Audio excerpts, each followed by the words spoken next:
En Chile siempre han existido patos malos. Riñas y crímenes pasionales son parte de la naturaleza humana y solo podemos disminuirlo. Pero lo que estamos empezando a ver es algo completamente distinto, es crimen organizado, y eso es otra cosa. El Tren de Aragua, las bandas mexicanas, incluso algunos hablan de mafias rusas o de Hezbolá.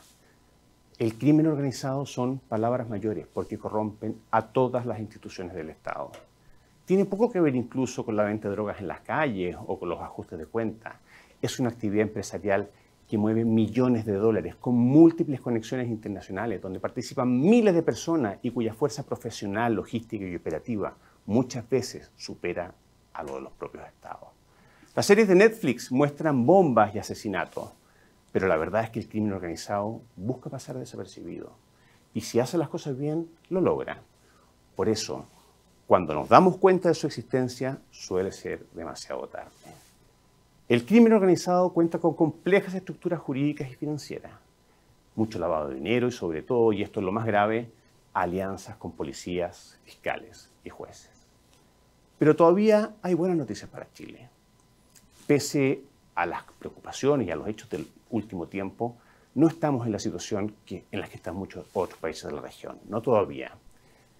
No al nivel de México, no al nivel de Colombia, no al nivel de Brasil, pero hemos comenzado a tener señales y debemos hacernos cargo de ellas en forma urgente, porque por su propia naturaleza y su dinámica, el crimen organizado avanza muy rápido y una vez que logra penetrar las estructuras del Estado, corregirlo es casi imposible.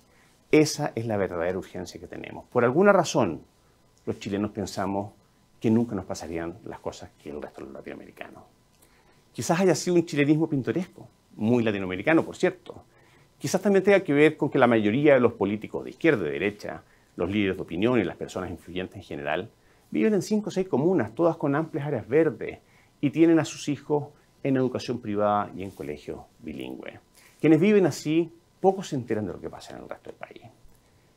Esa distancia, ese delirio, nos llevó a pensar que Chile era un oasis, que éramos de otra madera que nuestros vecinos, que nunca nos iban a pasar las cosas que les pasaban al resto.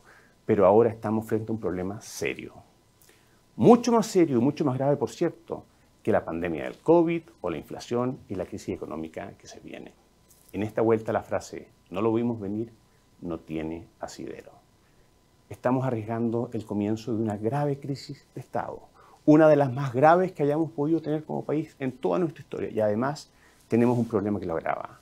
Las élites han perdido la capacidad de leer la realidad, no la entienden. Las verdaderas dinámicas sociales les pasan por el lado. ¿En qué país vivimos? ¿Qué sabemos y qué no sabemos?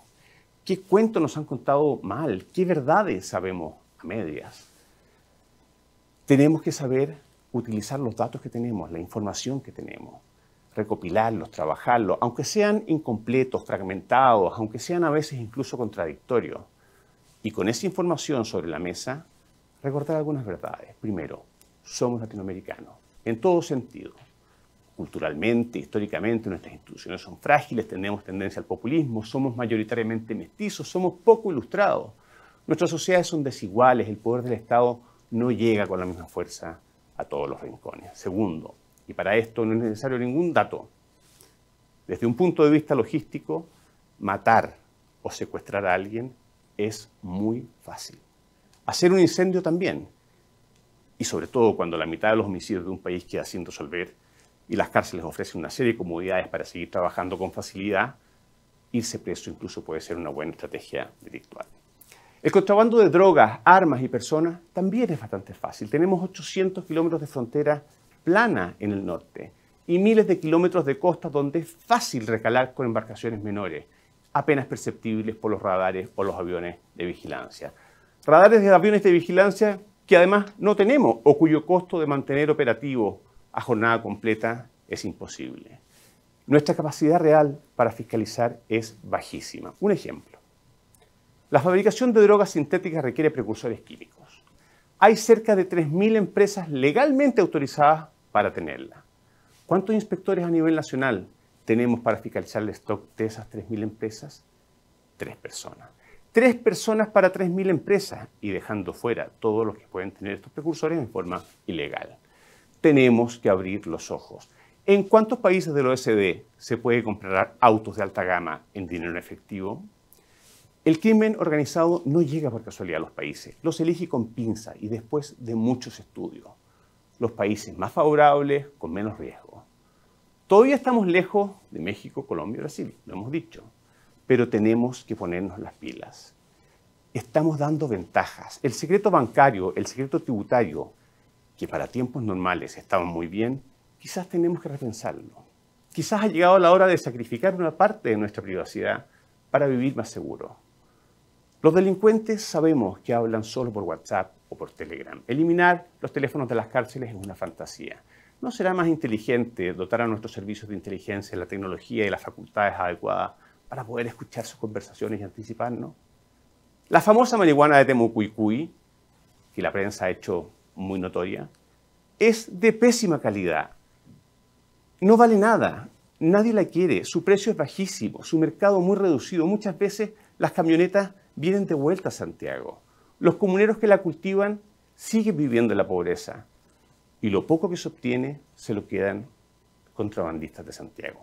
Temucuicui queda en la comuna de Ercilla. ¿Sabe usted cuántos autos de carabineros hay en esa comuna para miles de kilómetros de camino, muchas veces rurales? Solo uno. Se supone que la cifra es secreta, por razones de seguridad, pero basta con preguntarle a cualquier persona que viva en esa comuna para obtener la respuesta. Secretos absurdos para que los chilenos no nos enteremos de nuestras propias vergüenzas. Pero la marihuana tampoco es el tema de la macrozona sur. El negocio que mueve millones es la madera. Aviste paciencia a todo el mundo. Pareciera que hubiera cierta complicidad, al parecer, entre la comunidad, la industria. Quienes dicen conocer el mercado, dicen que es manejado por un puñado de personas. Y en el norte, automóviles, drogas, armas, metales preciosos o incluso trata de personas. Una AK-47 o una M16 puede conseguirse, según dicen, por menos de 3 millones de pesos.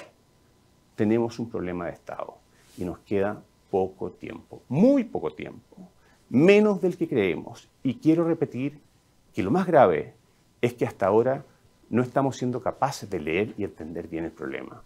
Es verdad que en muchos sentidos esto es algo nuevo para Chile, que nos pilló completamente no preparado, con poca información, con poca capacidad de diagnóstico y de acción, y con una industria además muy fuerte, tremendamente audaz, bien organizada y bien financiada. ¿Cuánto tiempo nos queda para que sea demasiado tarde, para que el país se tuerza mal? Estamos muy lejos de tener en Chile problemas como los de la FARC o los del cartel de Medellín. Seamos claros, el alarmismo exagerado tampoco es positivo.